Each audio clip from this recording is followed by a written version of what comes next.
Halo semua. Beberapa waktu yang lalu, Presiden Turki Tayyip Erdogan meresmikan jembatan barunya yang bernama Jembatan Çanakkale 1915.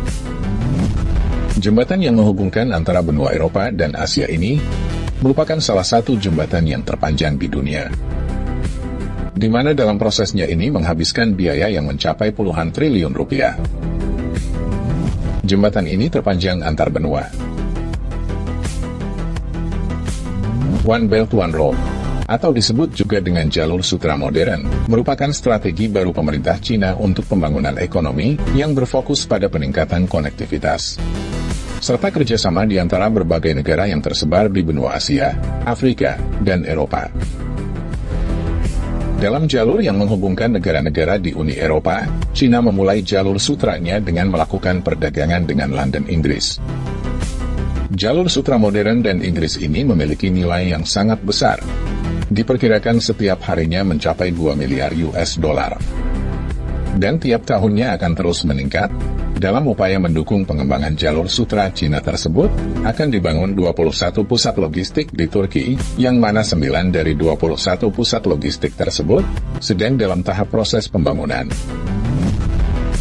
Pembangunan pusat-pusat logistik ini bertujuan agar Turki dapat mengendalikan arus perdagangan yang memiliki nilai investasi yang sangat besar.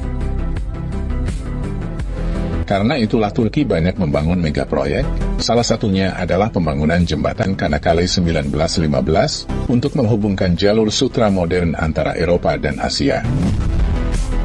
Hal ini dilakukan karena Turki termasuk dalam jalur koridor tengah yang menghubungkan antara Cina dengan Inggris. Jalur koridor tengah ini mulai dari Cina, Kazakhstan, Azerbaijan, Turki, lalu negara Eropa.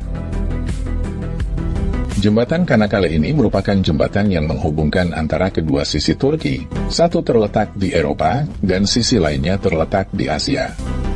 Untuk ukurannya jembatan ini memiliki panjang 4.608 meter, lebarnya 45 meter, dan tinggi jembatan dari permukaan air laut adalah 72 meter. Jembatan Çanakkale ini merupakan jembatan gantung dengan span atau bentang tengah yang terpanjang di dunia. Panjang bentang tengahnya adalah 2023 meter, serta tinggi pada tawar jembatannya mencapai 318 meter. Dengan tinggi tawar 318 meter tersebut, jembatan Çanakkale ini juga termasuk dalam jembatan yang tertinggi nomor 4 di dunia. Jembatan ini mulai dibangun pada Maret tahun 2017, dan selesai pada Februari tahun 2022. Jembatan ini menghabiskan biaya sebesar 2,8 miliar US dollar. Pada 18 Maret 2022 jembatan ini diresmikan oleh Presiden Erdogan. Jembatan ini dapat persingkat perjalanan menjadi 6 menit, di mana sebelumnya perjalanan ditempuh menggunakan feri selama 1,5 jam. Selama proses pembangunannya, jembatan ini dikerjakan oleh lebih dari 5.000 pekerja, yang berasal dari 19 negara yang berbeda-beda. Jembatan Çanakkale ini dikerjakan oleh CEO WI yang berbasis di Belanda. Untuk desain kabel dibuat dari Korea Selatan, sedangkan pengerjaan jembatan dikerjakan gabungan dari perusahaan Turki dan Korea Selatan. Jembatan Çanakkale terdiri dari 6 jalur, dan seluruh strukturnya terbuat dari 177.000 ton besi baja, dan jembatan ini berada di daerah rawan gempa. Selain itu lokasi jembatan ini juga berada di daerah angin kencang, yang kecepatannya mencapai 110 km per jam. Oleh karena itu desain pada bagian tengah jembatan sengaja dibuat berlubang, yang berfungsi agar jembatan ini tetap stabil ketika angin bertiup kencang. Dan pada bagian pinggir jembatan juga diberi pembatas transparan, dengan tujuan melindungi kendaraan yang lewat, agar aman dari hembusan angin yang sangat kencang. Untuk membangun jembatan terpanjang ini, mereka membangun terlebih dahulu tripod di dekat lokasi dibangunnya jembatan. Tripod ini dibuat pada area kering yang dikeruk menggunakan berbagai macam alat berat, sampai membentuk seperti kolam, yang luasnya sama dengan luas lapangan sepak bola. Setelah drypool jadi, bagian dalam drypool dibuat 2 buah kaisen, yang masing-masing beratnya mencapai 65.000 ton. Nantinya kaisen ini untuk menopang tower utama jembatan di tengah laut. Dan masing-masing kaisen tersebut memiliki panjang 83,3 meter, lebarnya 74 meter, dan tingginya 16 meter. Saat kaisen selesai dibangun, dry pool kemudian diisi dengan air laut. Dan setelah kaisen mengapung, dry pool akan dibongkar lalu ditarik menuju ke lokasi penenggelaman. Namun sebelum kaisen ini ditenggelamkan, dasar laut tempat kaisen ini akan diletakkan, diberi lapisan bebatuan kerikil sebanyak 340.000 ton. Hal ini bertujuan agar ketika terjadi gempa, struktur jembatan akan tetap stabil. Setelah itu barulah kaisen diturunkan ke dasar laut, kemudian di atas kaisen dibangun pondasi beton untuk menopang dua tower nantinya. Tower pada jembatan Kanakali terbuat dari beberapa blok yang ditumpuk. Total bloknya diperlukan untuk masing-masing towernya adalah 32 buah. Blok tower yang sudah jadi, satu persatu dikirim dan dipasang menggunakan floating crane pada bagian bawahnya.